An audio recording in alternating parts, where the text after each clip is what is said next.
Hello class. अभी इस video में हम एक नया चैप्टर स्टार्ट कर रहे हैं, ट्रिग्नोमेट्री। क्लास 10th की ट्रिग्नोमेट्री, जो कि चैप्टर नंबर 8 है एनसीईआरटी के अकॉर्डिंग। तो ट्रिग्नोमेट्री ये एनसीईआरटी चैप्टर नंबर 8 है। क्लास 10th की जो ट्रिग्नोमेट्री है उसमें बहुत सारे लिमिटेशंस हैं हमारे साथ। लिमिटेशंस क्या क्या हैं कि जो भी क्वेश्चंस हम सॉल्व करेंगे, सबसे पहली रिक्वायरमेंट ये होगी, जिस ट्रायंगल में हम ट्रिग्नोमेट्री अप्लाई करेंगे वो triangle should be a right angled triangle only।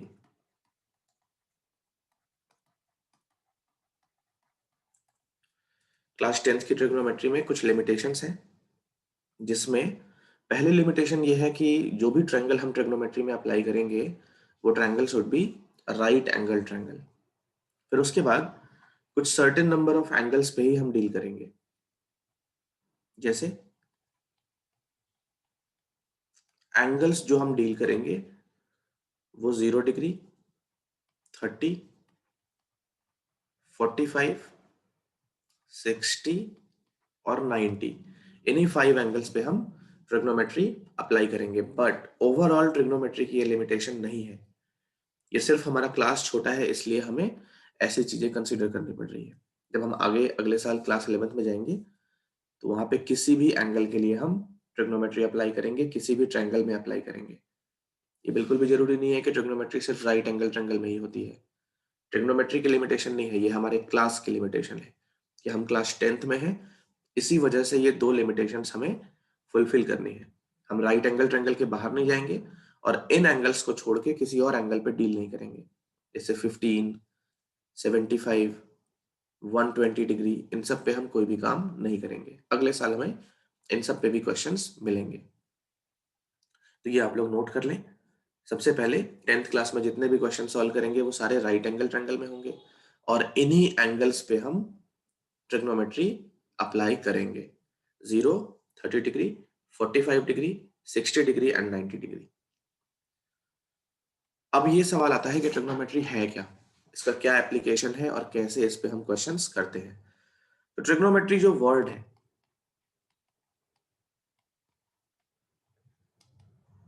इसको अगर पार्ट बाय पार्ट करके समझे तो ट्रिग्नोमेट्री में फर्स्ट 3 लेटर्स ये ट्राई होता है, फिर गॉन और फिर मेट्री। ट्राई वर्ड इससे पहले हमने ट्रायंगल्स के आगे लगा हुआ देखा है। ट्राई वर्ड ट्रायंगल्स के आगे लगा होता है, ट्रायंगल के आगे लगा होता है। तो ट्राई का मतलब होता है 3, एंगल का मतलब हम सब जानते हैं। तो ट्रायंगल का मतलब होता है 3 एंगल से बाउंडेड रीजन, इसको बोलते हैं ट्रायंगल। ओके, ट्रायंगल का मतलब 3 एंगल से बाउंडेड रीजन। तो इस ट्राई का मतलब हो गया 3। ये जो गॉन वर्ड है ये हमने पॉलीगन के लास्ट में लगा हुआ देखा है। पॉलीगन, पॉलीगन का मतलब होता है एन साइड से बाउंडेड रीजन। पॉली मतलब होता है मेनी, गॉन मतलब होता है साइड्स। तो पॉलीगन का मतलब होता है बहुत सारी साइड से बाउंडेड रीजन। पॉलीगन 4, 5, 6, 7, 8 कितनी भी साइड से लेके हम बना सकते हैं, एटलीस्ट 2 साइड्स होनी चाहिए। तो गॉन का मतलब होता है साइड्स। मेट्री का मतलब होता है टू मेजर। ओके, तो ट्रिग्नोमेट्री में सारे पार्ट्स का यही मतलब है। ट्राई का मतलब है 3, गॉन का मतलब है साइड्स और मेट्री का मतलब है मेजर करना। अब 3 साइड से लेके क्या बना सकते हैं, 3 साइड्स में हम ट्रायंगल बना सकते हैं। 3 साइड से लेकर हम ट्रायंगल बना सकते हैं। तो ये किसको मेजर करना है, ट्रायंगल को मेजर करना है। ओके, तो ट्रिग्नोमेट्री मैथमेटिक्स की वो ब्रांच है जिसमें हम ट्रायंगल्स को मेजर करते हैं। Measurement of triangle is called trigonometry.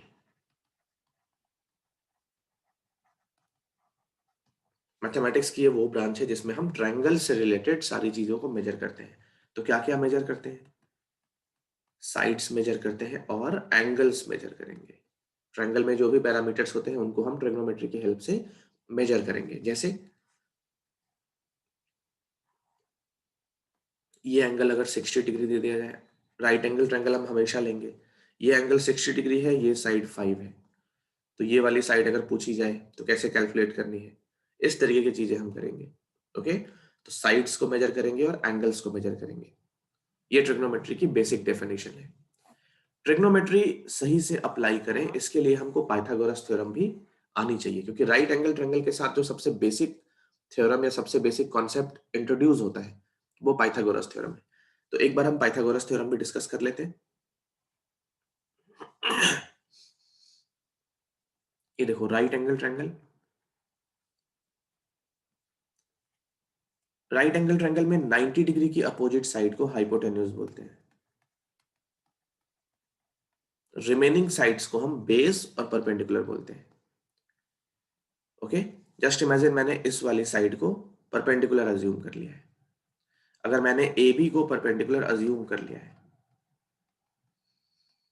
तो remaining side will be base. So in right angle triangle ABC, the side opposite to 90-degree angle is AC. Therefore, it will be called as hypotenuse. Hypotenuse को H से represent करते हैं, perpendicular को P से represent करते हैं, base को हम B से रिप्रेजेंट करते हैं। देखो परपेंडिकुलर और बेस लेने के लिए हम फ्री हैं, किसी भी साइड को परपेंडिकुलर और किसी भी साइड को बेस ले सकते हैं। बहुत सारे बच्चे ऐसा सोचते हैं कि हमेशा जो वर्टिकल लाइन होती है, वर्टिकल साइड होती है, उसी को परपेंडिकुलर लेते हैं, तो उनका ये मिथ अभी टूटने वाला है।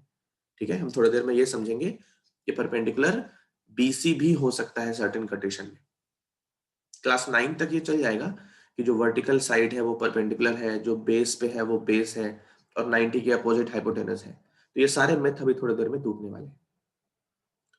पाइथागोरस थ्योरम क्या होता है? तो Pythagoras theorem, actually Pythagoras theorem जो है वो इंडिया के साइंटिस्ट ने इन्वेंट किया था, बुधायन सुल्व उनका नाम था।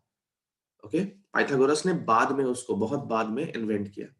बुधायन सुल्व के पास कोई प्रूविंग नहीं थी उस थ्योरम की, इसी वजह से उनका नाम इतना फेमस नहीं है, बट फिर भी हम उनके नाम को ऑनर देते हुए इस थ्योरम को पाइथागोरस बुधायन सुल्व थ्योरम के नाम से भी जानते हैं। ठीक है, तो पाइथागोरस थ्योरम या पाइथागोरस बुधायन सुल्व थ्योरम है क्या? इसमें 90 डिग्री की अपोजिट जो साइड होती है AC, उसको हाइपोटेनस बोलते हैं। ये ट्रायंगल में, राइट एंगल ट्रायंगल में लॉन्गेस्ट साइड होती है।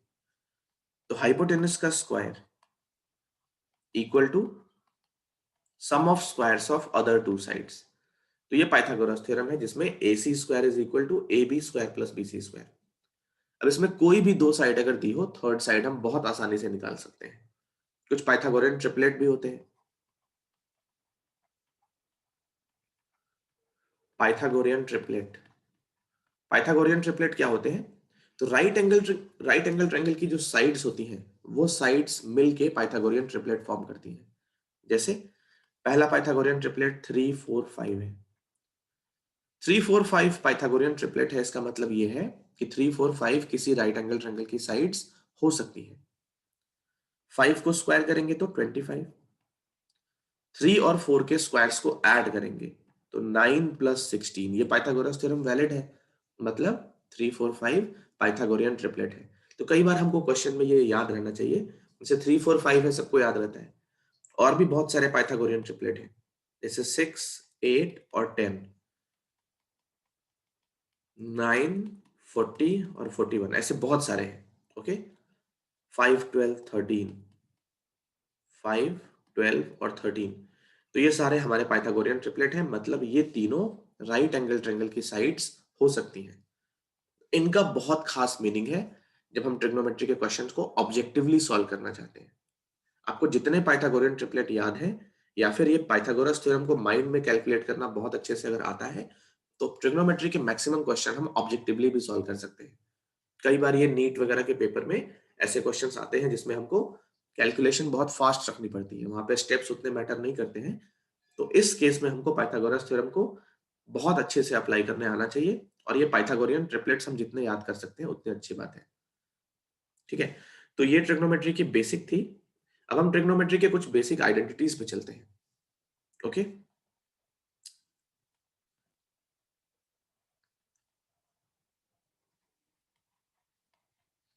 बेसिक ट्रिग्नोमेट्रिक रेशियोज,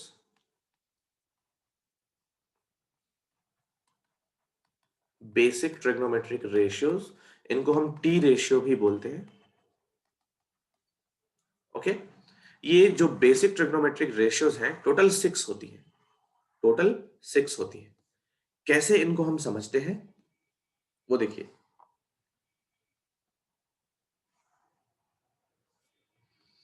सबसे पहले हमने एक राइट एंगल ट्रायंगल कंसीडर किया है। ये right angle triangle ABC, right angle triangle.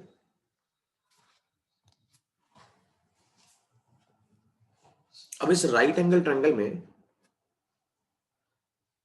हमने एंगल ए या एंगल सी, किसी एक में, दोनों के दोनों अक्यूट होंगे। अक्यूट एंगल मतलब जिनका रेंज 0 से 90 के बीच में होता है। तो एंगल सी को हमने थीटा अज्यूम कर लिया। थीटा ग्रीक लेटर का एक वर्ड है, जैसे हमारे यहाँ एबीसीडी होती है, उनके यहाँ अल्फा बीटा गामा होता है। कई बच्चों के माइंड में ये सवाल होता है कि हम ग्रीक से इतने लेटर्स क्यों लेते हैं, थीटा अल्फा बीटा क्यों लेते हैं। तो इसका रीजन है कि फिजिक्स में या मैथ्स में जितनी क्वांटिटीज है ना, हमारे पास ए से लेके जेड तक ही है। ए टू जेड ये 26 लेटर्स है। Small a to small z भी 26 लेटर्स है। इनको अगर ऐड करें तो 52 हमारे पास सिंबल्स बनते हैं टोटल। हमारे पास 52 सिंबल्स है टोटल। ओके, बट हमारी जो क्वांटिटीज हैं, फिजिकल क्वांटिटीज या मैथ्स में क्वांटिटीज जो है वो मिलियंस में है, बिलियंस में है। बहुत सारी क्वांटिटीज हमने डिफाइन कर रखी है। अब अगर हम इन्हीं सबको एक एक लेटर दे दें, जैसे मास को हम m से डिनोट करते हैं, एक्सेलरेशन को a से डिनोट करते हैं, फ्रीक्वेंसी को f से डिनोट करते हैं, इस तरीके से हमारे 52 सिंबल्स ही रिप्रेजेंट हो पाएंगे। बट हमारे पास सिंबल्स कितने हैं, हमारे पास क्वांटिटीज कितनी है, हमारे पास बिलियन या उससे भी ज्यादा क्वांटिटीज है। ठीक है, तो इसी वजह से हमें और भी लेटर्स की, और भी सिंबल्स की जरूरत पड़ती है। इसीलिए हम ग्रीक से अल्फा बीटा गामा थीटा ये सब ले लेते हैं जहां पे हमको रिक्वायरमेंट होती है। तो उसी तरीके से हमने थीटा एक अभी कांस्टेंट ले लिया है। थीटा जनरली हम एंगल रिप्रेजेंट करने के लिए यूज करते हैं। इस जो ये लेटर है ग्रीक का, इसका प्रोनाउंसिएशन है थीटा, जिससे हम किसी भी एंगल को रिप्रेजेंट करते हैं। थीटा एंगल को रिप्रेजेंट करता है। थीटा की वैल्यू 30, 60, 40, 80, 90, 10 डिग्री कुछ भी हो सकती है।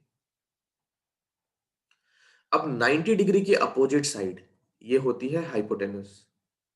90 डिग्री की अपोजिट साइड हाइपोटेनस होती है। परपेंडिकुलर और बेस अभी भी बचे हुए हैं। ओके, तो इस ट्रायंगल में अगर थीटा हमने एंगल सी को लिया है, तो एंगल सी की अपोजिट साइड को हम हमेशा परपेंडिकुलर बोलेंगे। परपेंडिकुलर हमेशा जिस भी एंगल को हम रेफरेंस ले रहे हैं उस एंगल की अपोजिट साइड होती है।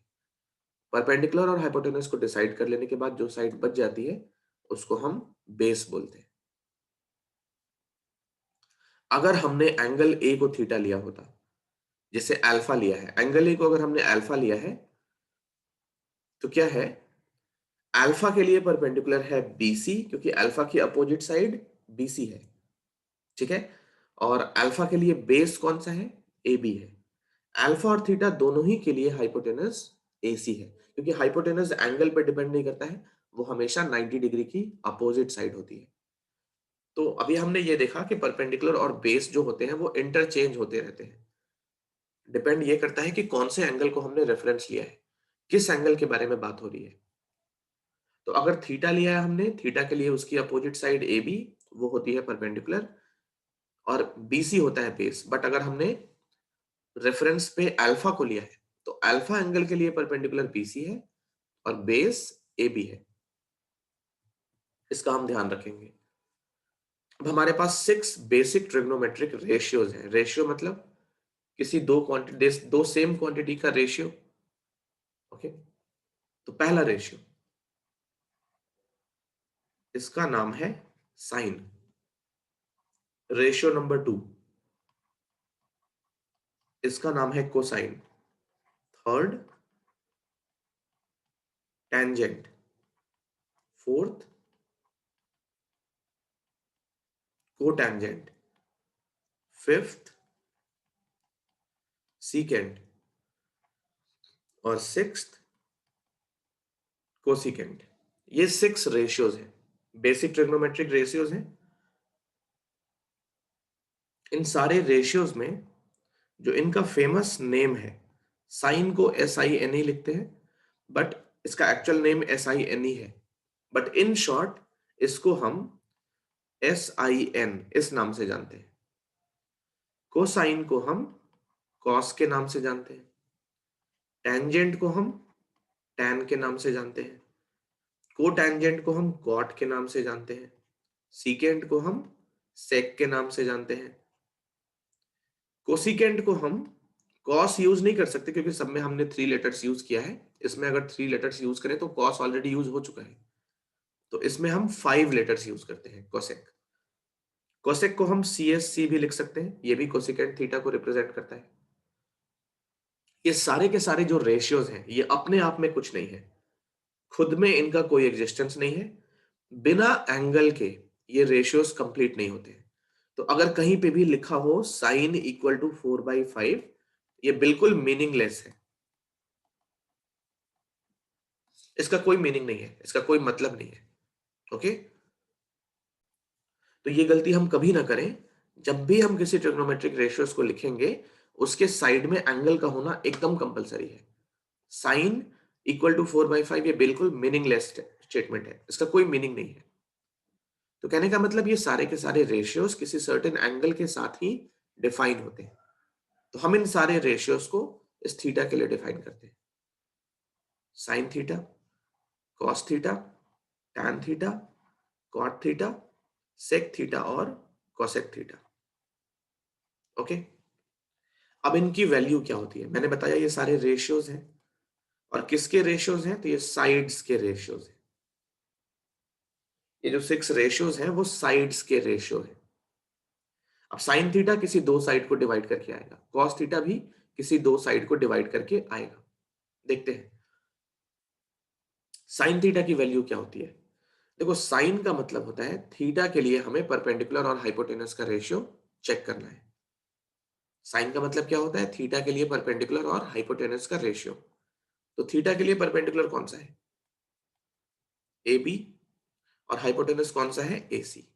ये हो गया P/H। कॉस का मतलब होता है थीटा के लिए बेस और हाइपोटेनस का रेशियो। तो बेस है BC, हाइपोटेनस है AC, ये होता है B/H। टैन का मतलब होता है थीटा के लिए परपेंडिकुलर और बेस का रेशियो। तो परपेंडिकुलर है AB, बेस है BC, ये हो गया P/P। ये 3 हमें याद रखने हैं, बाकी 3 हम बहुत इजीली निकाल सकते हैं। बाकी के जो 3 है वो रेसिप्रोकल होते हैं। जैसे टैन का रेसिप्रोकल होता है कॉट, टैन का रेसिप्रोकल होता है कॉट। तो अगर टैन थीटा AB/BC है, cot theta BC/AB, cot theta होगा BC/AB, ये हो गया B/P।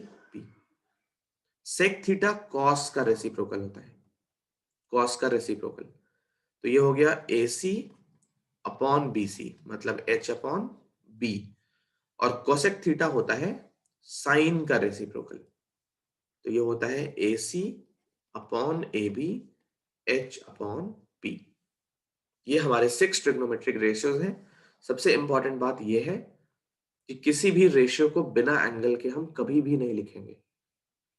हम क्वेश्चन सॉल्व करने में कई बार जल्दीबाजी में थीटा लिखना भूल जाते हैं, तो थीटा लिखना जहां पे भी भूलेंगे वो स्टेप कट जाएगा। कोई भी ट्रिग्नोमेट्रिक रेशियो बिना थीटा के कंप्लीट नहीं होता है। और हम ये भी ना समझें कि कहीं पे साइन थीटा लिखा है तो इसको हम साइन मल्टीप्लाइड बाई थीटा, ऐसा भी नहीं कर सकते। ये एक सिंगल क्वांटिटी है जिसको हम कभी भी अलग नहीं कर सकते। ठीक है, तो 2 चीजों का ध्यान रखेंगे। पहला, ये फॉर्म हम कभी नहीं लिखेंगे, साइन इक्वल टू 4/5 या टैन इक्वल टू 9/8, ऐसा कभी नहीं लिखेंगे। बिना एंगल के कोई भी ट्रिग्नोमेट्रिक रेशियो कभी भी कंप्लीट नहीं होता है। फर्स्ट पॉइंट ये था। सेकेंड पॉइंट में साइन थीटा को या कॉस थीटा को कॉस मल्टीप्लाइड बाई थीटा हम नहीं समझेंगे, वो सिंगल क्वांटिटी है, इसको अकेले अलग अलग नहीं रख सकते। ओके, तो ये आप नोट कर लीजिए, बहुत ही इंपॉर्टेंट है, इसके सारे फॉर्मूले याद करने हैं। हम अभी आगे चलेंगे। चलिए, तो ये नोट कर लिया होगा आपने, sine theta equal to P by H, cos theta equal to B by H, tan theta equal to P by B, cot theta equal to B by P, sec theta equal to H by B, cosecant यानी cosec theta equal to H by P. इनमें से sign cos tan हमें सिर्फ याद रखना है, बाकी तीन तो हम रेसिप्रोकल करके निकाल सकते हैं। अब कुछ क्वेश्चंस करते हैं एक्सरसाइज के। एनसीईआरटी एक्सरसाइज 8.1, इसके हम कुछ एक क्वेश्चंस करते हैं। एक्सरसाइज 1 हमको कंप्लीट करनी है। तो in triangle ABC, right angle at B, A B 24 है, बीसी है 7, डिटरमाइन करो sine A cos A, second part sine C और कॉस सी। तो इस इंफॉर्मेशन के साथ सबसे पहले हम अपना राइट एंगल ट्रायंगल ड्रॉ करेंगे। राइट एंगल ट्रायंगल ना भी बोले तो भी हम राइट एंगल ट्रायंगल ही कंसीडर करेंगे, क्योंकि 10th की trigonometry completely right angle triangle में ही होती है। बट ये ट्रिग्नोमेट्री की लिमिटेशन नहीं है, हमारे क्लास की लिमिटेशन है, हम क्लास 10th में। Right angle triangle, right angle at B, A B side 24 centimetre, B C है 7 सेंटीमीटर। हमें फाइंड करना है sine A and cos A, ये फर्स्ट पार्ट हो गया। फिर सेकेंड पार्ट में हमें फाइंड करना है sine C and cos C. Okay, देखो एंगल ए को पहले इसने थीटा अज्यूम किया है। थीटा लेना हर समय जरूरी नहीं है, एंगल ए खुद हो सकता है।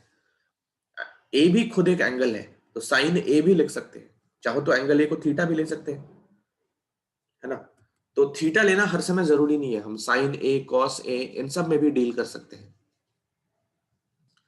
तो इस एंगल ए के लिए हमें साइन की वैल्यू चाहिए। साइन का मतलब क्या होगा, एंगल ए के लिए परपेंडिकुलर कौन सा है, बीसी। साइन का मतलब होता है P by H, but P by H किस एंगल के लिए, एंगल ए के लिए। तो एंगल ए के लिए परपेंडिकुलर है बीसी और हाइपोटेनस है एसी। कॉस ए का मतलब, कॉस का मतलब होता है B by H, but angle A के लिए बेस कौन सा है, तो ए बी और अपॉन में ए सी।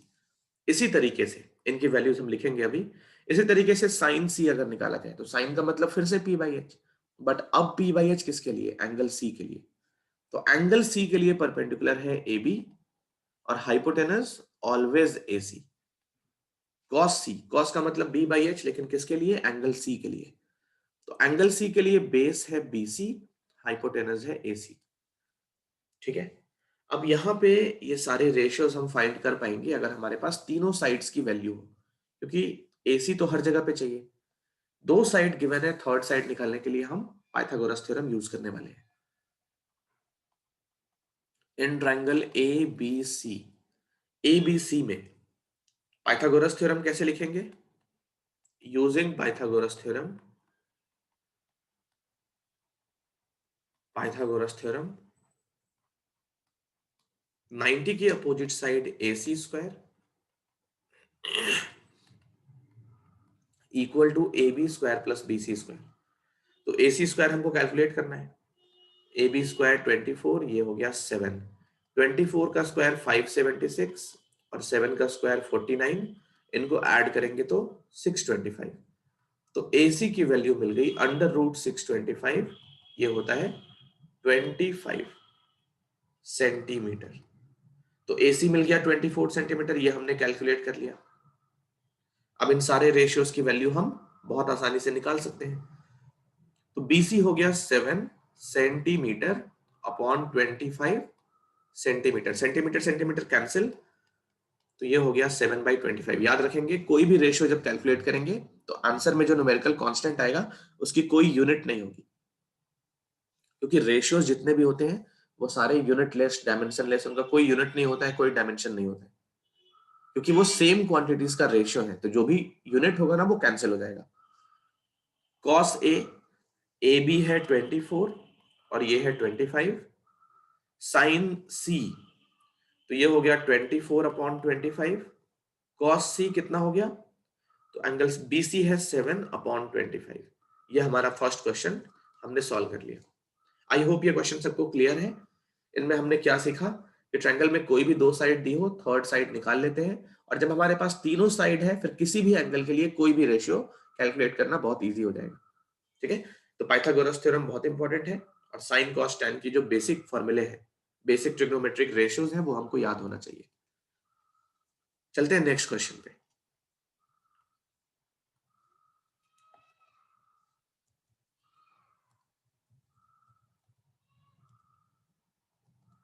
ये फिगर गिवन है, इसमें हमसे कहा जा रहा है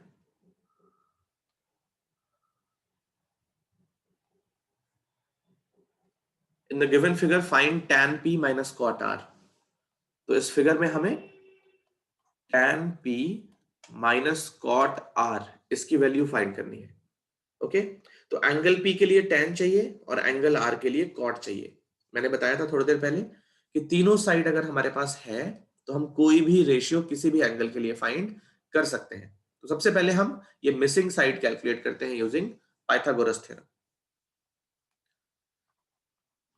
in triangle P Q R 90 degree Q पे फॉर्म हो रहा है, तो एंगल क्यू की अपोजिट साइड हाइपोटेनस है P R square equal to P Q square plus Q R square.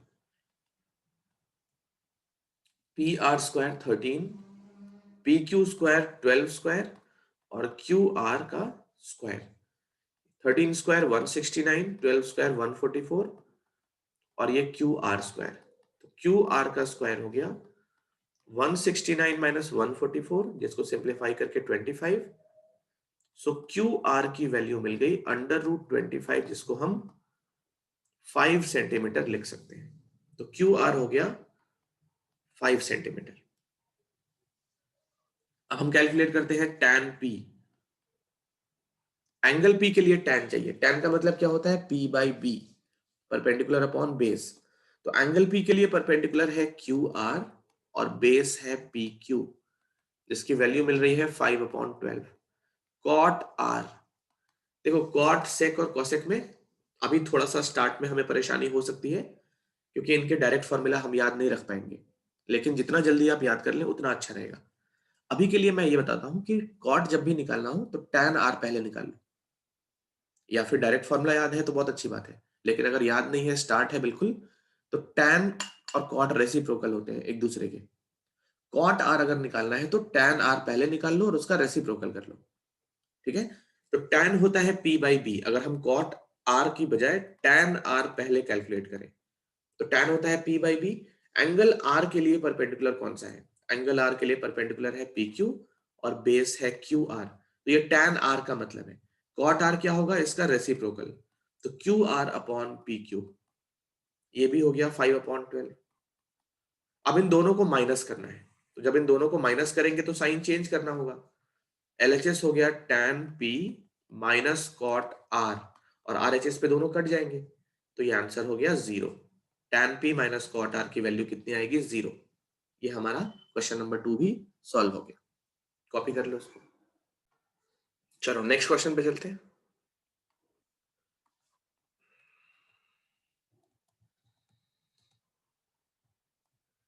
Question number 3। Question number 3 के टाइप के बहुत सारे क्वेश्चन अपने एनसीईआरटी में हैं। ठीक है, क्वेश्चन नंबर 3 के जैसे ही बहुत सारे क्वेश्चन हमारे एक्सरसाइज में है। इस क्वेश्चन को हम अच्छे से समझ लेते हैं, फिर बहुत सारे क्वेश्चन हम बहुत इजीली कर पाएंगे। If sin a equal to 3/4, calculate cos a and tan a। देखो sin a की वैल्यू 3/4 है। सबसे पहले हम काम क्या करेंगे, हम एक ट्रायंगल ड्रॉ करेंगे, राइट एंगल, जिसमें एंगल a लाई करना चाहिए। तो एक राइट एंगल ट्रायंगल हमने ड्रॉ कर लिया जिसमें एंगल ए कहीं ना कहीं लाई करना चाहिए। तो ये हमारा राइट एंगल ट्रायंगल, जिसमें इस पॉइंट पे एंगल ए है, ये पॉइंट बी है, ये पॉइंट सी है। इस पूरे क्वेश्चन में एंगल ए थीटा माना गया है ना, तो एंगल ए को हम रेफरेंस मान लेते हैं। अब इस रेफरेंस के लिए इसके सामने वाली साइड हो गई परपेंडिकुलर, 90 के सामने वाली साइड हो गई हाइपोटेनस और ए बी हो गया बेस। पूरे क्वेश्चन में एंगल ए के अलावा और एंगल सी पे tan cos निकालने को नहीं बोल रहा है, तो एंगल ए के बेसिस पे हमने परपेंडिकुलर, बेस और हाइपोटेनस को फिक्स कर लिया पूरे क्वेश्चन के लिए। अब साइन थीटा का मतलब होता है P बाई एच। थोड़ी देर पहले मैंने ये बताया था कि अगर तीनों साइड्स की वैल्यू हमारे पास है, हम कोई सा भी रेशियो उस ट्रायंगल में फाइंड कर सकते हैं किसी भी एंगल के लिए। तो हमारी पहली रिक्वायरमेंट वही है कि इस ट्रायंगल में तीनों साइड्स हमारे पास आ जाए। तीनों साइड्स में से P और H का रेशियो हमारे पास है। तो यहां पे हम क्या कर सकते हैं, परपेंडिकुलर को 3 और हाइपोटेनस को 4 लेके ये क्वेश्चन गलत कर सकते हैं। ये गलत अजम्पशन है। कई बच्चों को मैंने देखा है कि साइन थीटा अगर P बाई एच है तो परपेंडिकुलर को 3 ले लेते हैं, हाइपोटेनस को 4 ले लेते हैं। ये बिल्कुल गलत है। ऐसा हम बिल्कुल भी नहीं करेंगे। क्यों नहीं करेंगे, क्या रीजन है, क्यों गलत है ये? तो देखो, P और H का ये सिंपलेस्ट रेशियो है। P और H का सिंपलेस्ट रेशियो है। ऐसा हो सकता है कि P3 हो, H4 हो, बट इसके होने के चांस कम है। इसके होने के चांसेस ज्यादा है कि P हमारा 6 हो सकता है, H हमारा 8 हो सकता है, P हमारा 60 हो सकता है, H 80 हो सकता है। P और H 3 और 4 ही नहीं, बहुत सारे वैल्यूज ले सकते हैं। ठीक है, जैसे मान लो, अच्छा ऐसे क्यों हो सकते हैं?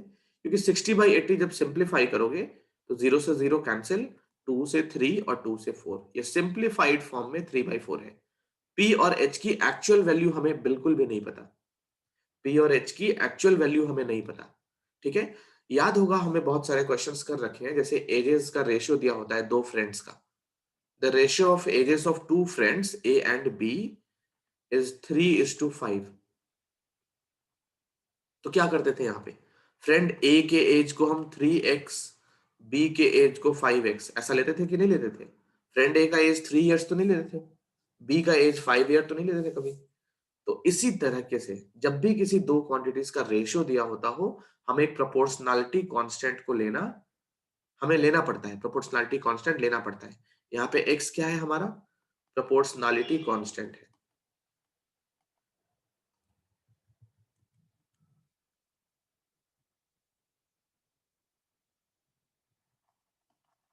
प्रोपोर्शनैलिटी कांस्टेंट है, x यहाँ पे हमारा प्रोपोर्शनैलिटी कांस्टेंट है। तो जब भी रेशियो फॉर्मेट में दिया हो, हम एक्स वाई जेड के कुछ भी लेते हैं। यहां पे भी देखो पी और एच का रेशियो है, तो हम जो प्रोपोर्शनैलिटी कांस्टेंट यूज करेंगे मोस्ट फ्रीक्वेंटली वो के यूज करते हैं। अब ये पूरा करेक्ट है। ठीक है, तो जैसे मान लो हमारा पी अगर 6 होता एक्चुअल और एच अगर 8 होता, उस केस पे के क्या हो जाएगा? 2 हो जाएगा। तो के वो कांस्टेंट है जो पी और एच को उनकी एक्चुअल वैल्यू के इक्वल करेगा। ठीक है, जो फैक्टर कैंसिल हो रहा है ना, वो के है। तो इस टाइप के क्वेश्चन में के बिना करोगे तो भी आंसर सेम आएगा, बट मार्क्स मिलेंगे 0। बिना के करोगे तो भी आंसर सेम आएगा, हमें पता नहीं चलेगा कि गलत कहां पे हुआ है। जनरली आंसर जब गलत आता है तो हम सोचते हैं कि अच्छा कहीं गलत हो गया, बट इसमें बिना के करोगे तो भी आंसर सेम आएगा, बट मार्क्स फिर भी कितने मिलेंगे? 0। इस बात का ध्यान रखना कि प्रोपोर्शनैलिटी कांस्टेंट को लेना जरूरी है। बिना उसके हम इस टाइप के क्वेश्चन कभी भी सॉल्व नहीं करेंगे।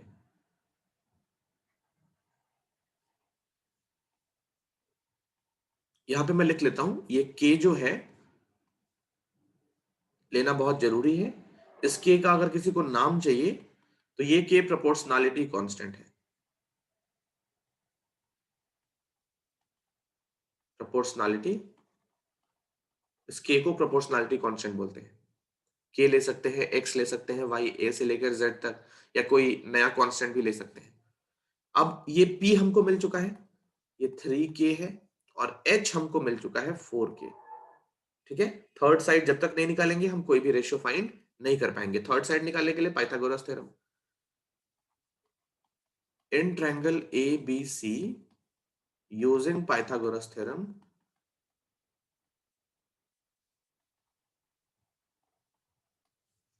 कैसे लिखेंगे? एंगल बी पे राइट एंगल है तो लॉन्गेस्ट साइड हाइपोटेनस है, A C square equal to A B square plus B C square. A C square की जगह पे हमने 4k का होल स्क्वायर लिख दिया। ए बी स्क्वायर अननोन है, उसको वैसे ही छोड़ दो। बी सी की जगह पे 3k और इसका होल स्क्वायर, तो ये हो गया 16k square equal to A B square plus 9k square. यहां से ए बी स्क्वायर की वैल्यू कितनी मिलेगी? 16k² माइनस 9k², ये हो गया 7k²। तो ए बी की वैल्यू मिली √7k²। देखो यहाँ 7 पे तो स्क्वायर नहीं है, तो 7 रूट के अंदर रहेगा, बट के रूट के बाहर आ सकता है क्योंकि के पे स्क्वायर है। तो ए बी की वैल्यू मिल गई √7k। अब cos ए और tan ए फाइंड करना है। cos ए, एंगल ए के लिए cos क्या होगा? Base upon hypotenuse. तो बेस है ए बी, हाइपोटेनस है ए सी। बेस में √7k और ये हो गया 4k। तो k से k यहाँ पे कट जाएगा, आंसर होगा √7/4। tan a, tan का मतलब होता है p/b, और किसके लिए p/b? तो एंगल ए के लिए।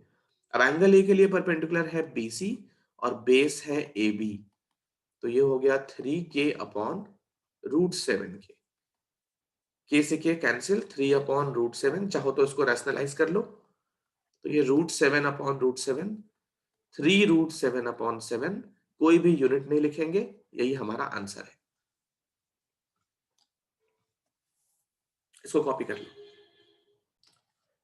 आई होप कॉपी हो गया होगा।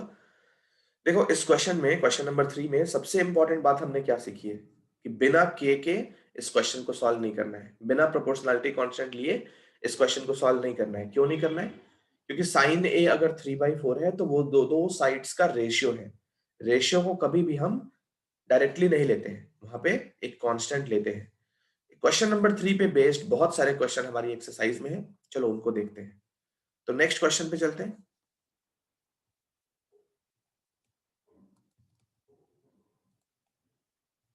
Question number 4। क्वेश्चन नंबर 4 में ये हमारा गिवन पार्ट है।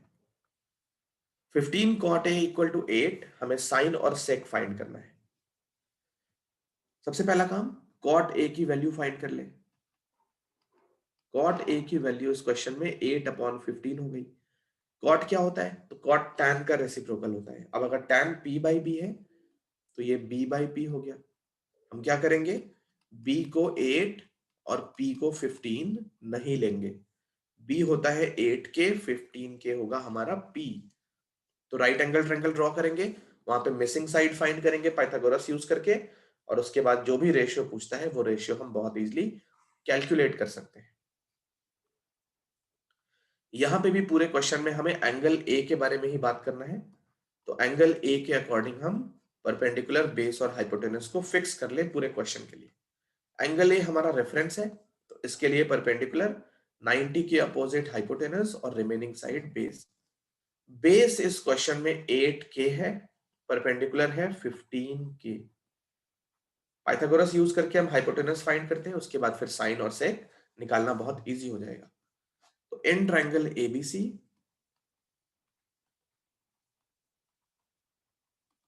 Using Pythagoras theorem,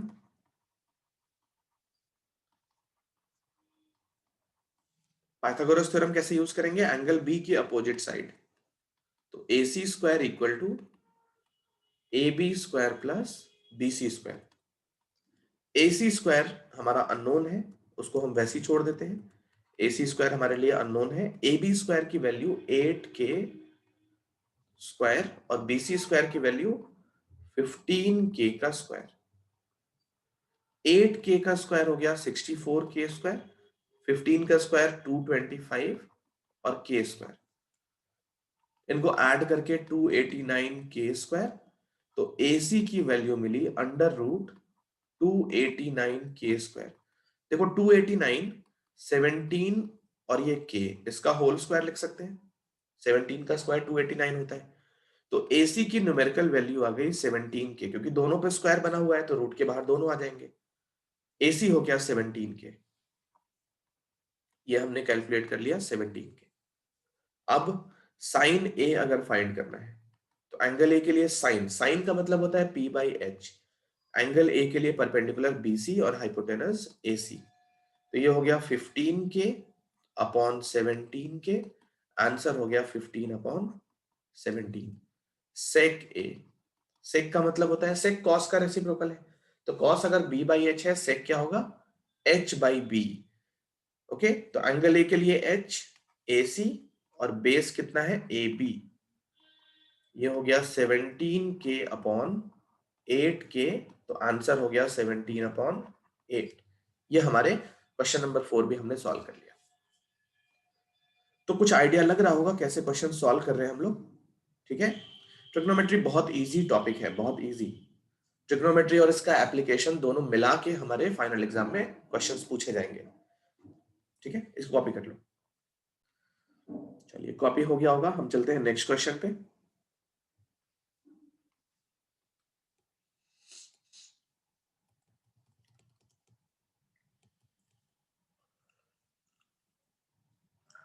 question number 5। Question number 5 मैं थोड़ा सा समझा देता हूं, ये आपको घर पे करना है, ये असाइनमेंट होने वाला है, ठीक है। क्वेश्चन नंबर 5 होमवर्क है आपके लिए, मैं थोड़ा सा समझा देता हूं। सेक थीटा है 13/12। सेक क्या होता है? कॉस का रेसिप्रोकल। तो कॉस अगर b बाई एच है, ये हो गया h बाई बी। तो h हो गया 13k और b हो गया 12k। हम एक राइट एंगल ट्रायंगल ड्रॉ करेंगे। इस राइट एंगल ट्रायंगल में एंगल ए बी सी या पी क्यू आर कुछ भी ले सकते हो, चलो पी क्यू आर ले लेते हैं। कहीं पे कोई एक्यूट एंगल थीटा वहां पे दिखना चाहिए, ये 90 डिग्री। हमें सेक थीटा दिया हुआ है और all other trigonometric ratios, angle mention नहीं किया है तो थीटा के लिए ही निकालेंगे। तो थीटा अगर रेफरेंस है, ये साइड हमारा परपेंडिकुलर, ये साइड बेस और ये साइड हाइपोटेनस। तो इस क्वेश्चन में हाइपोटेनस 13k है, बेस हमारा 12k है, पाइथागोरस यूज करेंगे तो परपेंडिकुलर हमको 5k मिल जाएगा। ये कैलकुलेट करना है, ठीक है। पाइथागोरस अप्लाई करने के बाद हमारा परपेंडिकुलर हमको 5k मिल जाएगा। फिर तीनों साइड आ जाएगी, तो हम क्या क्या निकालना चाहते हैं? साइन थीटा, फिर कॉस थीटा, फिर टैन थीटा, सेक तो दिया ही है, कॉट थीटा और cosec theta. All other trigonometric ratios मतलब एक दिया है तो बाकी 5 हमको कैलकुलेट करना है। ये होता है होमवर्क, ठीक है। तो इस क्वेश्चन को सॉल्व करके एनसीईआरटी में सारे आंसर्स मैच कर लेना, आंसर इसके मिल जाएंगे। क्वेश्चन बहुत सिंपल था। क्वेश्चन नंबर 5 होमवर्क है, इसको घर पे सॉल्व करके देखो। हम चलते हैं नेक्स्ट क्वेश्चन पे।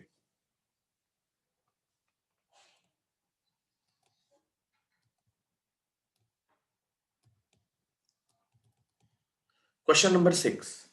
देखो क्वेश्चन नंबर 6 को लेके पहले एक कंफ्यूजन चल रहा है ना। एक कंफ्यूजन ये चल रहा है कि इस क्वेश्चन में इसको एक्चुअली सॉल्व करने के दो मेथड्स हैं। हम दोनों मेथड डिस्कस कर लेते हैं। इस क्वेश्चन में ये दिया है कि if angle A and angle B are acute angle such that cos A equal to cos B, then prove that angle A equal to angle B, ठीक है। तो इसको सॉल्व करने के दो मेथड्स हैं। पहला मेथड ये है कि हम सेम ट्रायंगल लेके सॉल्व करें, और दूसरा मेथड है कि एंगल ए और एंगल बी को हम डिफरेंट ट्रायंगल्स में लेके सॉल्व करें। अब इस क्वेश्चन में कहीं भी नहीं लिखा है कि दोनों सेम ट्रायंगल में हो सकते हैं या नहीं हो सकते, इसीलिए इसके दो मेथड्स हैं। पहला मेथड ये है जिसमें हम सेम ट्रायंगल के अंदर इसको सॉल्व करेंगे, और दूसरा मेथड इन दोनों एंगल्स को हम डिफरेंट ट्रायंगल्स में लेंगे। तो अब क्वेश्चन अगर 2 मार्कर में आता है तो हम सेम ट्रायंगल में सॉल्व कर सकते हैं, और अगर क्वेश्चन 3 मार्कर में आता है तो इसको हम डिफरेंट ट्रायंगल्स में लेके सॉल्व करेंगे। एनसीईआरटी के एग्जांपल में सेम क्वेश्चन दिया है साइन के साथ, वहां पे sine A equal to sine B है, तो angle A equal to angle B, ये हमको प्रूव करना है, ठीक है। यहाँ पे एक चीज हमें ध्यान रखनी है कि साइन से साइन कैंसिल नहीं करना है। जनरली क्या होता है, अगर x into Y equal to X into A होता है तो x से x कैंसिल कर लेते हैं, y इक्वल टू ए हम लिख लेते हैं। बट यहाँ पे ये चीज नहीं कर सकते। तो जिस भी बच्चे ने ये साइन से साइन कैंसिल कर लिया इस तरीके से, उसका पूरा कट जाएगा। साइन से साइन कैंसिल नहीं कर सकते, मैंने थोड़ी देर पहले बताया था क्यों नहीं कर सकते। इसलिए नहीं कर सकते कि साइन का मतलब साइन मल्टीप्लाइड बाई ए नहीं होता है। तो अगर ये साइन मल्टीप्लाई नहीं कर रहा है तो फिर कैंसिल भी नहीं कर सकते। यहां हम एक्स क्यों कैंसिल कर पाए, क्योंकि x y को मल्टीप्लाई कर रहा है, यहाँ x a को मल्टीप्लाई कर रहे हैं। x जो है वो एक फैक्टर है, इसी वजह से वो कैंसिल हो रहा है। यहाँ पे साइन a और साइन b को मल्टीप्लाई नहीं कर रहा है, ये सिंगल क्वांटिटी है। ओके, तो ये साइन से साइन कैंसिल नहीं कर सकते, इस बात का हम लोग ध्यान रखेंगे। साइन क्या, किसी भी ट्रिग्नोमेट्रिक रेशियो को हम दोनों साइड से कैंसिल कभी भी नहीं कर सकते। जैसे आगे हम क्वेश्चंस करेंगे, cos a plus B equal to cos 30 अगर आता है तो cos से cos कैंसिल जिसने भी किया पूरा कट जाएगा। हाँ, लेकिन इस क्वेश्चन के कॉन्सेप्ट को यूज करके इस क्वेश्चन में हमने एक्चुअली क्या किया है, जैसे cos a equal to cos b है तो angle a equal to angle b, ये हमने प्रूव करेंगे अगर, तो इसके प्रूविंग को यहाँ पे यूज कर सकते हो। जैसे ऐसे जितने भी क्वेश्चंस होते हैं ना, उसमें मैं रेफर करूंगा एक्सरसाइज 1 क्वेश्चन नंबर 6 याद करो, तो ये क्वेश्चन का जो प्रूविंग है वो याद होना चाहिए, इसका रिजल्ट हमको समझ में आना चाहिए कि कोई भी दो रेशियोज अगर इक्वल है तो एंगल्स को हम इक्वेट कर सकते हैं बिना कॉस को कट किए। तो ऐसे केसेस में क्या कर सकते हैं हम लोग, एंगल्स जो है दोनों साइड से उनको इक्वेट कर सकते हैं। हाँ, लेकिन कॉस से कॉस पे कट का निशान नहीं बनाना है। तो क्वेश्चन नंबर 6 आगे के क्वेश्चंस के लिए भी बहुत इंपॉर्टेंट है, जहां पे कोई भी दो ट्रिग्नोमेट्रिक रेशियोज अगर इक्वल है तो उनमें हम एंगल्स को इक्वेट कर सकते हैं बिना ट्रिग्नोमेट्रिक रेशियो को कट किए। चलो अब इस क्वेश्चन का सॉल्यूशन देखते हैं। तो पहले मेथड 1,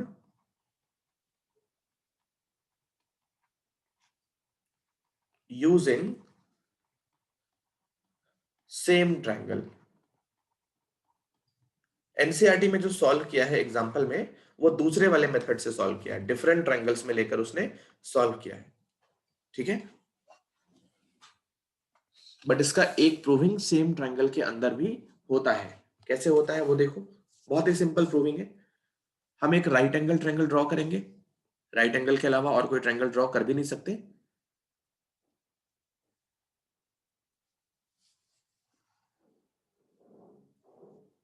अब इस राइट एंगल ट्रायंगल में एंगल ए और एंगल बी एक्यूट है, तो ये बहुत ही श्योर है कि ए और बी यहीं पे होंगे और सी यहां पे हो सकता है। तो एंगल ए और एंगल बी एक्यूट ले लिया हमने, such that cos a equal to cos b, then prove that angle A is equal to angle b। तो गिवन क्या है, cos a equal to cos b, ये गिवन है। हम cos a फाइंड करते हैं इस ट्रायंगल के लिए।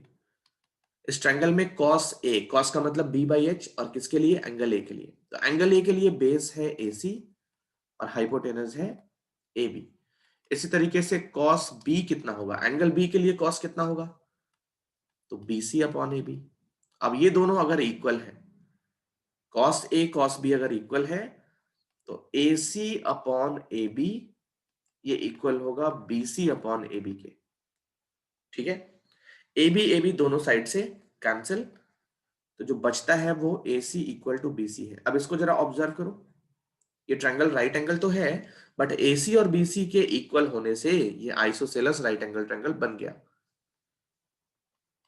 सो ABC is an isosceles right triangle. Isosceles triangle की प्रॉपर्टी ये होती है कि दो साइड इक्वल होते हैं और उन दोनों इक्वल साइड्स के अपोजिट एंगल्स भी इक्वल होते हैं। तो BC के अपोजिट कौन सा एंगल है, BC साइड के अपोजिट कौन सा एंगल है, एंगल ए। और AC साइड के अपोजिट कौन सा एंगल है, एंगल B। तो इसका रिजल्ट होगा angle A equal to angle B। इसका रीजन लिखेंगे, angles opposite to equal sides of a triangle are equal। ये आइसोसेलेस ट्रायंगल थ्योरम है, ठीक है। इक्वल साइड्स के अपोजिट एंगल्स इक्वल होते हैं, यही हमें प्रूव करना था। तो ये तो हो गया सिंगल ट्रायंगल के अंदर।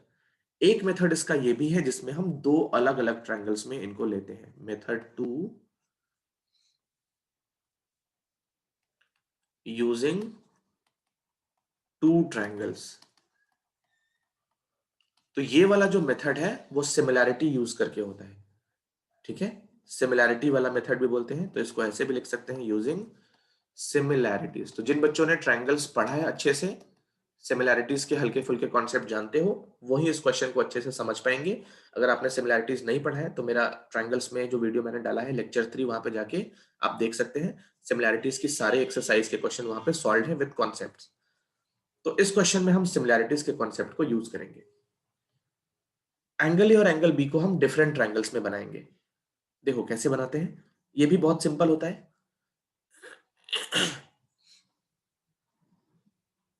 ये ट्रायंगल में एंगल ए है मान लो, और ये राइट एंगल ट्रायंगल है। दूसरे ट्रायंगल में एंगल बी होता है और ये राइट एंगल ट्रायंगल है। अब ए और बी हो गया तो हम दूसरे वर्टिसेस यूज करें, ये सी और ये डी ले लेते हैं, इसको पी एंड इसको क्यू ले लेते हैं। तो इन दोनों ट्रायंगल्स में cos ए और cos बी इक्वल है। जरा cos ए कैलकुलेट करें। cos ए इस वाले ट्रायंगल में है ना, कितना होगा, AC अपॉन AD, और cos B कितना होगा इस वाले ट्रायंगल में, तो cos B होगा BP अपॉन BQ। अब as cos A equal to cos B, हम क्या कर सकते हैं, AC upon AD equal to BP upon BQ, ऐसा कर सकते हैं। अब सिमिलैरिटीज में हमें याद होगा AC और AD जो है ये सेम ट्रायंगल की साइड है, BP और BQ सेम ट्रायंगल की साइड है। तो सिमिलैरिटीज में हम करस्पॉन्डिंग साइड्स लेते हैं, करस्पॉन्डिंग साइड्स का रेशियो लेते हैं। तो AC इस ट्रायंगल की साइड होनी चाहिए और उसके डिनोमिनेटर में दूसरे ट्रायंगल की साइड होनी चाहिए, है ना। एक ट्रायंगल की पहली साइड दूसरे ट्रायंगल की पहली साइड का रेशियो इक्वल टू पहले ट्रायंगल की दूसरी साइड और दूसरे ट्रायंगल की दूसरी साइड।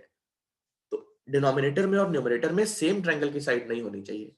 इसी वजह से हम क्या करते हैं, बीपी और एडी को ट्रांसपोज करते हैं, उनका पोजीशन इंटरचेंज करते हैं।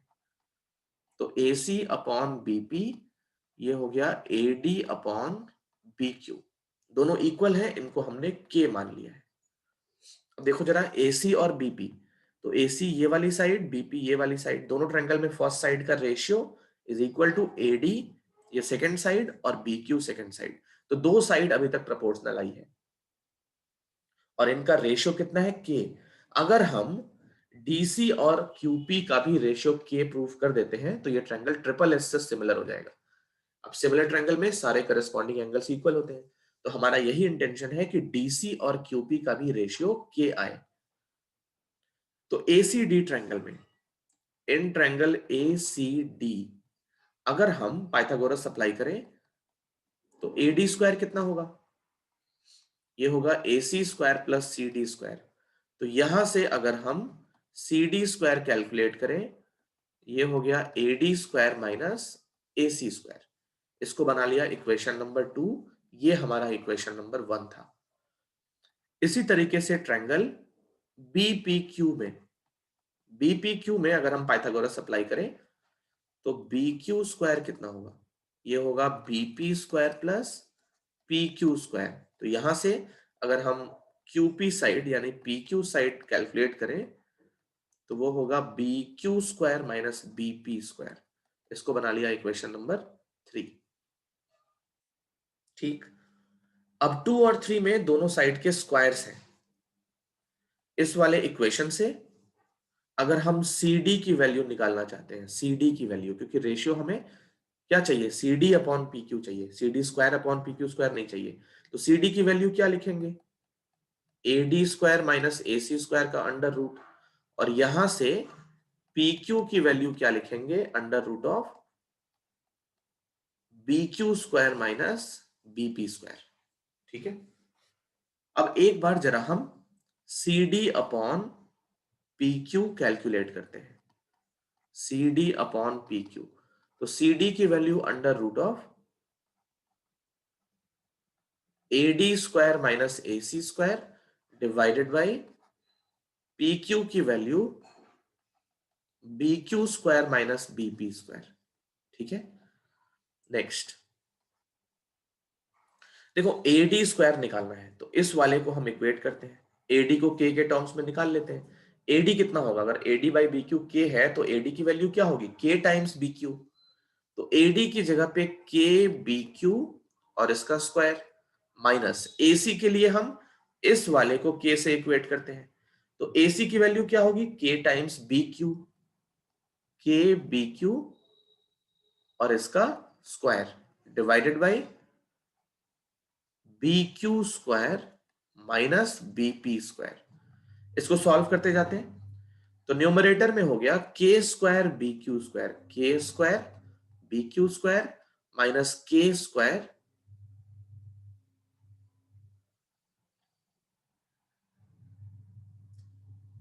ये BP है, I am sorry,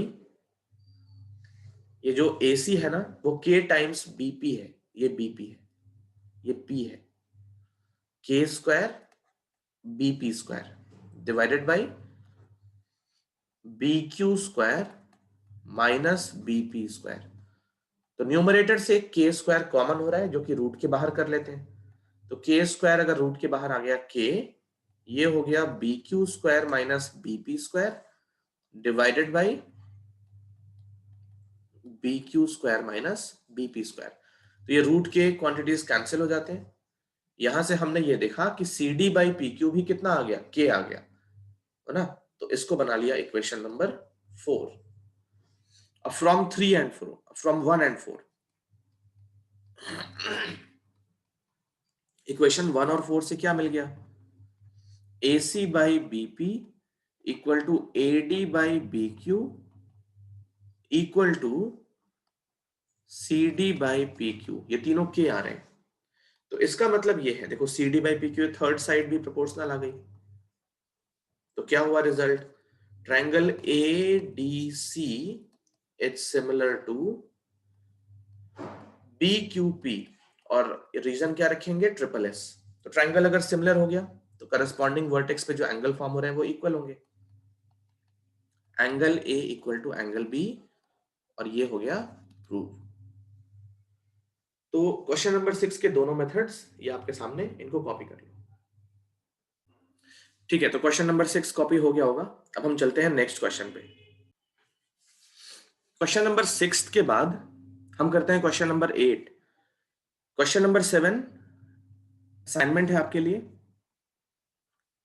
question number 7 ये होमवर्क है, घर पे ट्राई करना है इसको, सेम कॉन्सेप्ट पे क्वेश्चन है ये। क्वेश्चन नंबर 8 देखो, 3 cot A equal to 4, check whether 1 minus tan square A upon 1 plus tan square A is equal to cos square A minus sin square A or not।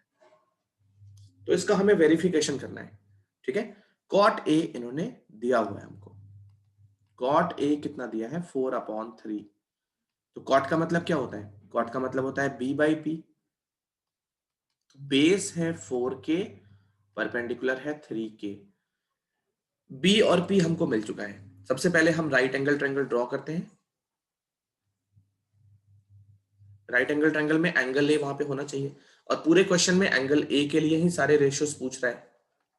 तो angle A को base लेके, reference लेके हम अपने triangle में perpendicular, base और hypotenuse को fix कर सकते हैं।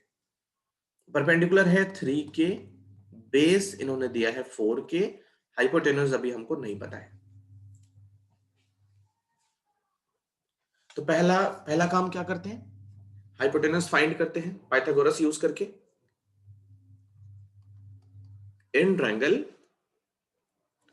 ABC 90 के अपोजिट साइड है AC square equal to BC square plus AB square. AC square H है जो हमें पता नहीं है, 3K स्क्वायर और ये है 4K स्क्वायर। तो 3K स्क्वायर मतलब 9K स्क्वायर और ये 16K स्क्वायर, ये आ रहा है 25K स्क्वायर। तो H की वैल्यू हो गई 25K स्क्वायर का अंडर रूट, ये हो गया 5K। तो H मिल गया 5K। हमारे पास तीनों साइड्स आ चुकी है। तो पहले हम tan कैलकुलेट करेंगे, फिर cos कैलकुलेट करेंगे और sin कैलकुलेट करेंगे, क्योंकि वेरिफिकेशन में हमें इन्हीं तीनों की रिक्वायरमेंट है। तो सबसे पहला tan A का मतलब P बाई B, परपेंडिकुलर है 3K और बेस है 4K। तो 4K से K कैंसिल करके tan A आ गया 3/4। और क्या चाहिए, कॉस ए। कॉस ए का मतलब b बाई एच, तो b है 4k, ये है 5k, तो ये आ रहा है 4/5। और साइन ए कितना होगा, साइन ए होगा p बाई एच, तो 3k अपॉन 5k, k से k कैंसिल करके साइन ए आ गया 3/5। वेरिफिकेशन हमें जब भी करना हो तो हम क्या करेंगे, एलएचएस पार्ट अलग कैलकुलेट करेंगे और आरएचएस पार्ट अलग कैलकुलेट करेंगे, दोनों को एक साथ सॉल्व नहीं करेंगे।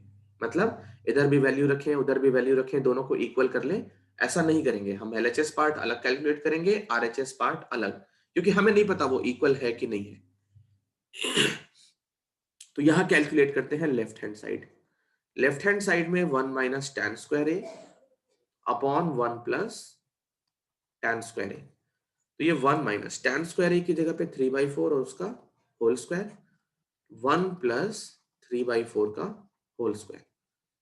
ये सिंप्लीफाई करेंगे तो 1 minus 9/16 upon 1 plus 9/16।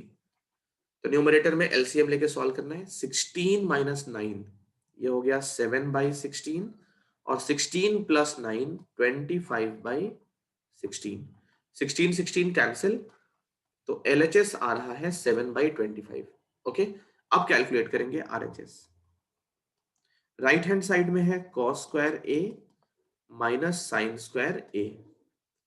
Cos square ए की जगह पे 4/5 और उसका होल स्क्वायर, साइन है 3/5 और उसका भी होल स्क्वायर, तो ये हो गया 16/25 माइनस 9/25। डिनोमिनेटर जब भी सेम हो तो न्यूमरेटर्स को डायरेक्टली सब्ट्रैक्ट कर लेते हैं। ये हो गया 7/25। तो एलएचएस आरएचएस दोनों इक्वल आ रहे हैं, as LHS is equal to RHS, so result क्या लिखेंगे, 1 minus tan square A upon 1 plus tan square A is equal to cos square A minus sin square A। और ये हमने आंसर कैलकुलेट कर लिया। अगर ये इक्वल नहीं आया होता तो क्या करते हैं, यहां इक्वल टू की जगह पे क्रॉस कर लेते हैं, लेकिन अभी दोनों इक्वल आ रहे हैं इसलिए दोनों इक्वल है। तो ये क्वेश्चन नंबर 8 हो गया। चलो नेक्स्ट क्वेश्चन करते हैं। कॉपी करते वक्त बीच में आपको जहां भी जरूरत पड़े वीडियो को पॉज करके नोट डाउन कर सकते हैं। हम चलते हैं नेक्स्ट क्वेश्चन पे।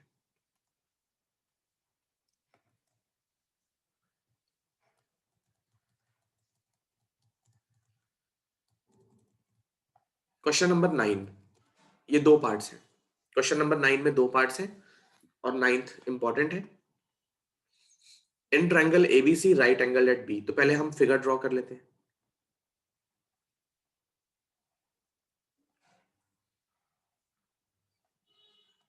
ए राइट एंगल एट बी, ये पॉइंट सी है, बी पे राइट एंगल है।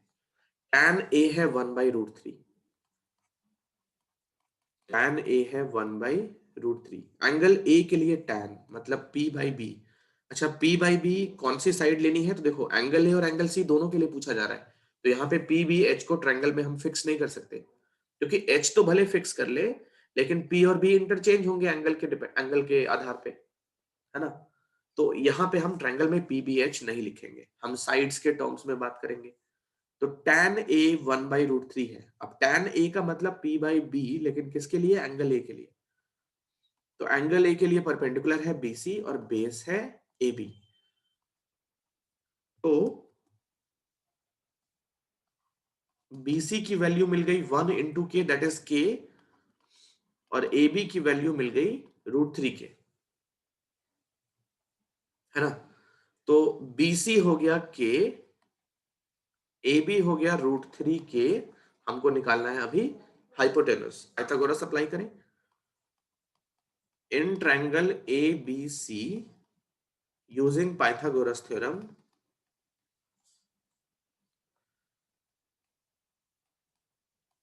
नाइन्टी की opposite side AC square equal to AB square plus BC square. तो AC स्क्वायर अननोन है, वही कैलकुलेट करना है। AB स्क्वायर हो गया √3 के का होल स्क्वायर और BC स्क्वायर K स्क्वायर। तो ये आ रहा है 3K square plus K square, add करने के बाद 4K स्क्वायर, तो AC की वैल्यू हो गई अंडर रूट 4K स्क्वायर, जो सिंप्लीफाई करके 2K मिल गया। तो सारी साइड्स मिल गई हमको। कैलकुलेट करते हैं फर्स्ट पार्ट। तो फर्स्ट पार्ट में sine A cos C plus cos A sine C, sine A cos C plus cos A sine C। चलो यहां देखो, साइन A, एंगल A के लिए साइन चाहिए, तो ये हो गया BC upon AC into cos C क्या होगा, वो भी होगा BC अपॉन AC, क्योंकि एंगल C के लिए कॉस क्या होगा, बेस अपॉन हाइपोटेनस। तो एंगल C के लिए बेस है BC और हाइपोटेनस है AC। Cos A, angle A के लिए कॉस चाहिए, तो कॉस का मतलब होता है base upon hypotenuse. Sine C, angle C के लिए साइन तो परपेंडिकुलर है C के लिए AB और AC। वैल्यू पुट करते हैं इनकी, BC की वैल्यू है K, AC की वैल्यू है 2K, multiplied by again same thing, AB की वैल्यू है √3K upon 2K into √3K upon 2K। ये K से K कैंसिल, यहां भी K से K कैंसिल, K से K कैंसिल, यहां भी K से K कैंसिल। तो ये 1/2 इंटू 1/2 1/4, और ये √3 इंटू √3 कितना हो गया 3/4। तो डिनोमिनेटर फिर से सेम है, न्यूमरेटर्स डायरेक्टली ऐड करके 4/4 इक्वल टू 1। तो ये हमारा फर्स्ट पार्ट हमने कंप्लीट कर लिया। इसी क्वेश्चन का सेकंड पार्ट, तो इसी क्वेश्चन का सेकंड पार्ट वो भी सेम है, cos A cos C minus sine A sine C। cos A का मतलब क्या होगा, cos A का मतलब होगा AB अपॉन AC, और cos C का मतलब होगा BC upon AC, minus sine A का मतलब होगा BC upon AC into sine C का मतलब होगा AB अपॉन AC। जब इनकी वैल्यू पुट करेंगे तो AB है √3K upon 2K into K upon 2K minus K upon 2K into √3K upon 2K। तो ये सिंप्लीफाई करके K से K कैंसिल करेंगे, √3/4 माइनस √3/4, तो ये पूरा पूरा कट गया, आंसर हो गया 0। तो फर्स्ट पार्ट का आंसर 1, सेकेंड पार्ट का आंसर 0।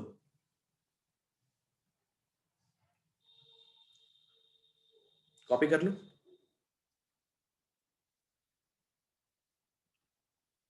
अब चलते हैं नेक्स्ट क्वेश्चन पे।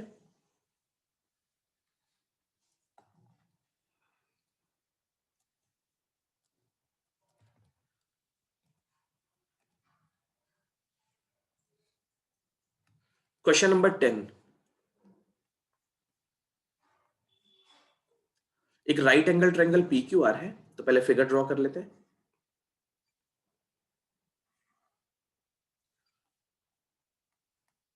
इन triangle PQR right angle at Q, तो ये P right angle at QR, PR plus QR, PR plus QR, ये 25 दे रहे हैं।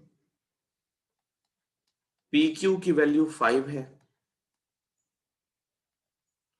फाइंड करो sine P, cos P and tan P। ये तीनों रेशियोज हम तभी फाइंड कर पाएंगे जब हमारे पास तीनों साइड्स की वैल्यू हो।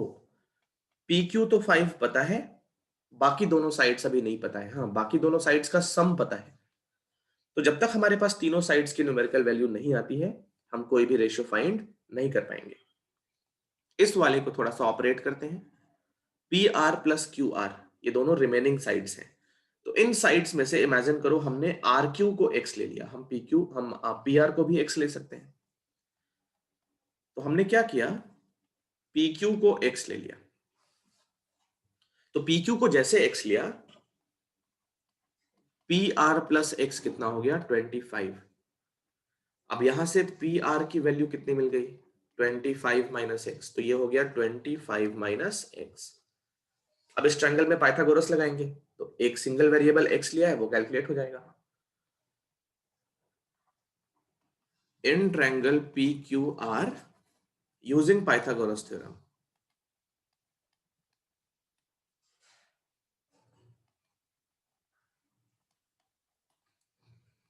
एंगल क्यू की opposite side P R square equal to P Q square plus Q R square. ये हो गया 25 माइनस एक्स का whole square, P Q square हो गया 5 स्क्वायर और क्यू आर स्क्वायर हो गया X square, A minus B whole square.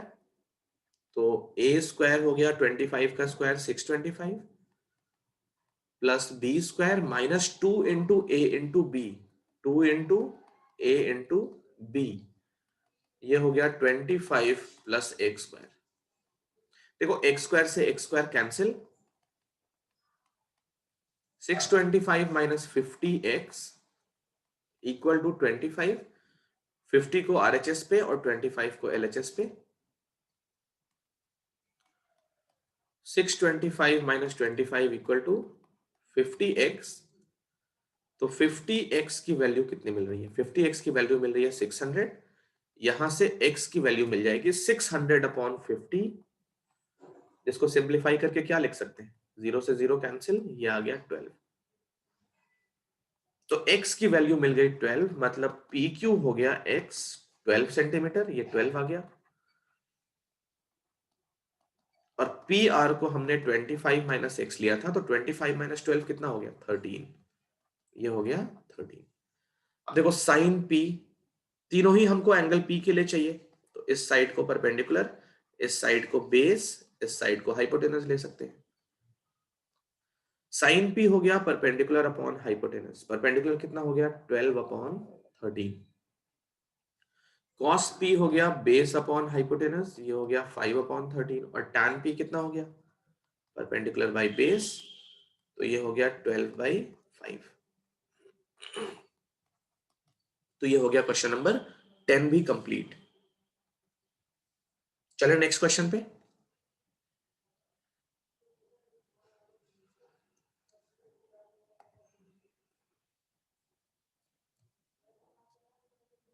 Question number 11 true false है, आंसर का जस्टिफिकेशन भी पूछा जा रहा है। The value of tan a is always less than 1। The value of tan a is always less than 1। चलिए इसको समझते हैं। tan a की वैल्यू होती है p by b। tan a की वैल्यू होती है p बाई b, ये परपेंडिकुलर अपॉन बेस है। अब अगर tan a की वैल्यू ऑलवेज लेस देन 1 होनी है, तो कहने का मतलब बेस हमेशा परपेंडिकुलर से बड़ा होना चाहिए। अगर बेस परपेंडिकुलर के इक्वल भी हो जाए तो वैल्यू 1 के इक्वल हो जाएगी।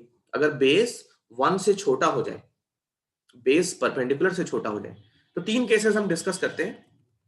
तीन केसेस। पहला केस, अगर p और b इक्वल है, तो उस केस पे क्या होगा? tan a की वैल्यू 1 हो जाएगी। सेकेंड केस, अगर परपेंडिकुलर बेस से बड़ा हो जाए, तो उस केस पे क्या होगा? देखो परपेंडिकुलर अगर बेस से बड़ा है, जैसे मान लो परपेंडिकुलर 10 है और ये 5 है, बेस से बड़ा है परपेंडिकुलर, तो ये 2 आएगा। तो tan a की जो वैल्यू होगी वो वैल्यू मोर देन 1 होगी। और थर्ड केस, अगर परपेंडिकुलर छोटा हो जाए बेस से, जैसे ये 5 हो जाए, ये 10 हो जाए, तो वैल्यू कितनी आएगी? 1/2, मतलब ये लेस देन 1 हो जाएगी। तो इस केस में tan a की वैल्यू लेस देन 1 है। अब हमारा क्वेश्चन ये है कि इन तीनों में से कोई सा भी ऐसा तो नहीं है जो पॉसिबल नहीं है। तो किसी भी ट्रायंगल में परपेंडिकुलर बेस इक्वल हो सकते हैं, मतलब tan a की वैल्यू 1 भी हो सकती है। आइसोसेलेस राइट एंगल ट्रायंगल में परपेंडिकुलर और बेस दोनों सेम होते हैं। परपेंडिकुलर बेस से बड़ा हो सकता है? हो सकता है बिल्कुल। तो tan a 1 से बड़ा भी हो सकता है। परपेंडिकुलर बेस से छोटा भी होता है, तो tan a 1 से छोटा भी हो सकता है। तो tan a पे कोई लिमिटेशन नहीं है। tan a की वैल्यू 1 से बड़ी भी हो सकती है, छोटी भी हो सकती है। ऑलवेज वर्ड हम नहीं लगा सकते। ये स्टेटमेंट कैसा है? फॉल्स है। ये फॉल्स स्टेटमेंट है। It is false. ये फॉल्स स्टेटमेंट है और ये उसका जस्टिफिकेशन हो गया। इसको नोट डाउन कर लो। हम चलते हैं नेक्स्ट पार्ट पे।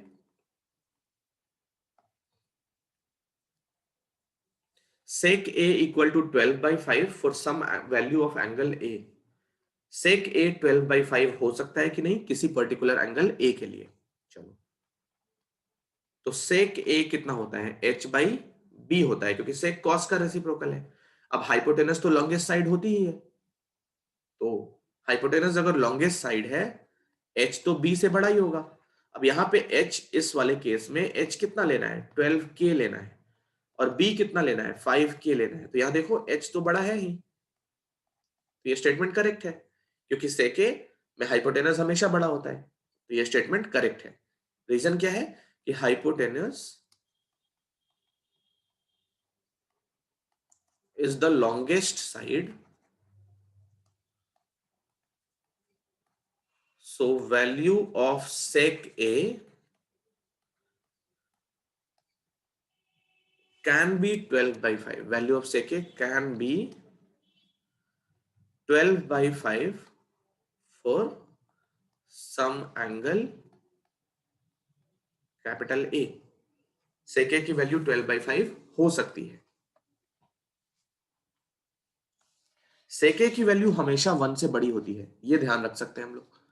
जैसे ऑलवेज वर्ड हम यहां पे यूज कर सकते हैं, क्या लिख सकते हैं इसको, sec A is always greater than 1। ये 1 के इक्वल भी हो सकती है, ऐसा हो सकता है क्या,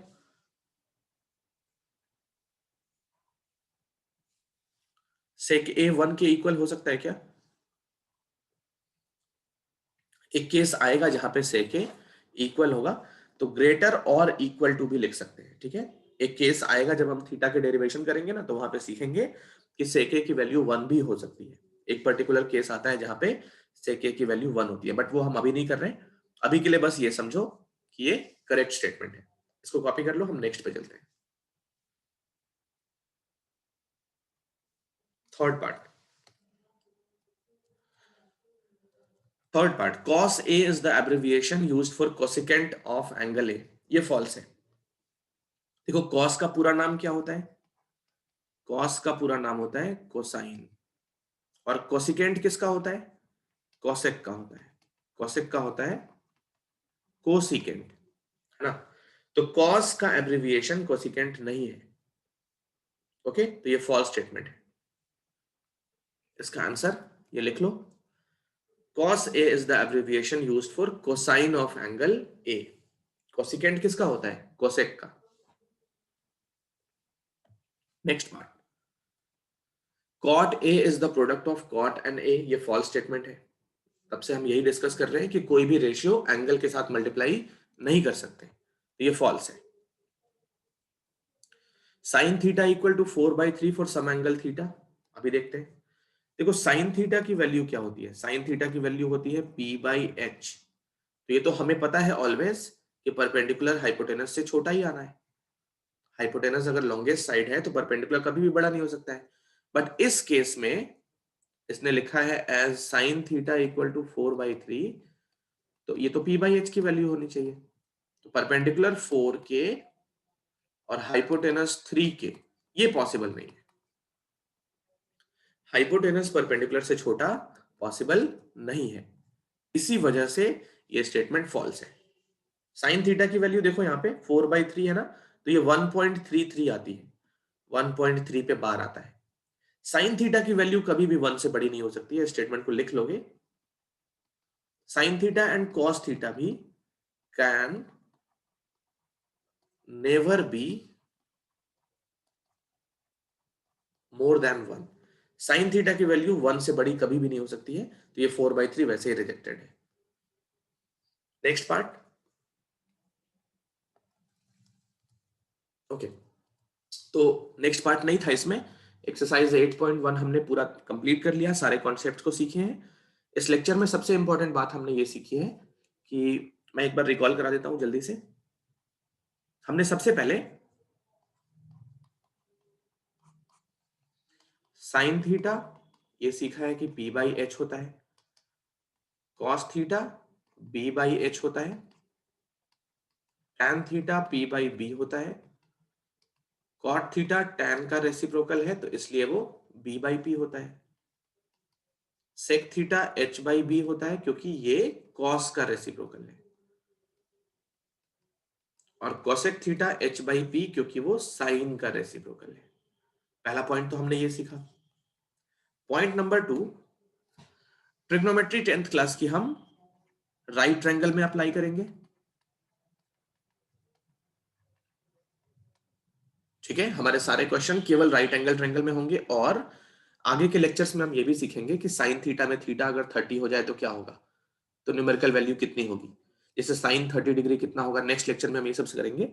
फिर साइन 45 कितना होगा, साइन 60 कितना होगा, और बाकी सारे भी। तो जिन एंगल्स को हम डील करेंगे वो क्या क्या होंगे, थीटा 0 हो सकता है, 30 हो सकता है, 45, 60 एंड 90। तो इन्हीं थीटा पे हम काम करेंगे।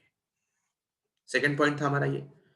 थर्ड पॉइंट, साइन थीटा अगर 3/5 है, जिसको हम p/h लिखते हैं, तो p को हम कभी भी 3 नहीं लेंगे, h को हम कभी भी 5 नहीं लेंगे। हम क्या करेंगे, p को 3k लेंगे और h को 5k लेंगे, जहां पे k को हम प्रोपोर्शनैलिटी कांस्टेंट बोलते हैं। कई बार लोग पूछ लेते हैं कि k का मतलब क्या होता है, प्रोपोर्शनैलिटी कांस्टेंट। इस k को हम प्रोपोर्शनैलिटी कांस्टेंट बोलते हैं। फोर्थ पॉइंट, अगर साइन थीटा कहीं लिखा हो तो इसका मतलब साइन मल्टीप्लाइड बाय थीटा नहीं होता है, इसका ध्यान रखेंगे। और फिफ्थ पॉइंट, अगर कहीं पे sine A equal to sine B हो तो साइन से साइन कैंसिल करके ए इक्वल टू बी, ये भी गलत है। हाँ, लेकिन एक्सरसाइज 8.1 का क्वेश्चन नंबर 6 हम हमेशा याद रखेंगे। एक्सरसाइज 8.1 क्वेश्चन नंबर 6, आगे कई बार हम इसको कोट करेंगे कि अगर कोई भी ट्रिग्नोमेट्रिक रेशियोस कॉस अल्फा और कॉस बीटा अगर इक्वल है तो अल्फा इक्वल टू बीटा, ये करेक्ट है। कॉस ही नहीं, कोई भी रेशियो, अगर cosec theta equal to cosec alpha है तो थीटा इक्वल टू अल्फा, ये बिल्कुल करेक्ट है। लेकिन कोसेक से कोसेक कैंसिल नहीं कर सकते। तो ये हमारे कुछ इंपॉर्टेंट पॉइंट्स थे जो हमने आज डिस्कस किए हैं। ओके, एक्सरसाइज 8.1 हमारा कंप्लीट हो चुका है। अब एक दो हम एक्स्ट्रा क्वेश्चंस करते हैं, बस 2 करेंगे और उसके बाद फिर ये लेक्चर हम खत्म करेंगे। लेक्चर 2 में हम फिर ये सारी वैल्यू सीखेंगे। लेक्चर 2 में हम इन सारे एंगल्स को डील करेंगे, इन पे sine cos tan cot sec cosec की वैल्यू फाइंड करेंगे और एक्सरसाइज 8.2 के क्वेश्चंस भी सॉल्व करेंगे सेम लेक्चर में। कुछ एक एक्स्ट्रा क्वेश्चंस करते हैं। ये 2 क्वेश्चन हमको करने हैं। पहला question, sine theta equal to a/b, हमें फाइंड करना है the value of cos theta. चलो देखो कैसे फाइंड करते हैं। तो सबसे पहले साइन थीटा की वैल्यू a/b है, इसको हमने p/h कंसीडर कर लिया। परपेंडिकुलर को a के और हाइपोटेनस को b के लेते हैं। देखो यहां पे एक और इंपॉर्टेंट बात, कि जब भी अननोन हो, a और b दोनों खुद अननोन है, तो यहां पे k लेना उतना जरूरी नहीं है। यहाँ पे बिना के लिए भी हम काम कर सकते हैं और परपेंडिकुलर को a ले सकते हैं, हाइपोटेनस को b ले सकते हैं, क्योंकि a और b खुद अननोन है। अगर वो न्यूमेरिकल वैल्यू होती तो वहां पे k लेना कंपलसरी था, बट अगर वो न्यूमेरिकल वैल्यू नहीं दिया है, a और b खुद अननोन है, अननोन कॉन्स्टेंट्स है, तो वहां पे प्रोपोर्शनैलिटी कांस्टेंट लेने की जरूरत नहीं है। ओके, तो p और h मालूम चल चुका है। कॉस के लिए हमको क्या चाहिए होता है, कॉस के लिए हमको b/h चाहिए होता है, तो रिमेनिंग साइड b हमको निकालनी पड़ेगी। p square plus b square equal to h square, ये पाइथागोरस थ्योरम है। तो b स्क्वायर की वैल्यू हो गई h square minus p square. चलो h कितना है, तो h है b स्क्वायर और p है a स्क्वायर, है ना। तो ये बेस की वैल्यू आ गई √b square minus a square. यहां पे एक काम करते हैं, बेस को कैपिटल B ले लेते हैं, है ना, क्योंकि फिर कंफ्यूजन होगा, ये a और b क्वेश्चन में भी गिवन है। तो कॉस थीटा में जो बेस अपॉन हाइपोटेनस है, परपेंडिकुलर को कैपिटल P, हाइपोटेनस को कैपिटल H, और ये हाइपोटेनस भी कैपिटल H। तो perpendicular square plus base square plus hypotenuse square, ये बेस है, ये P कैपिटल है, ये हाइपोटेनस कैपिटल है। फिर बेस की वैल्यू क्या आ रही है, √b square minus a square. चलो तो कॉस थीटा निकालते हैं, base b square minus a square upon hypotenuse, तो ये हो गया b, ये हो गया कॉस थीटा।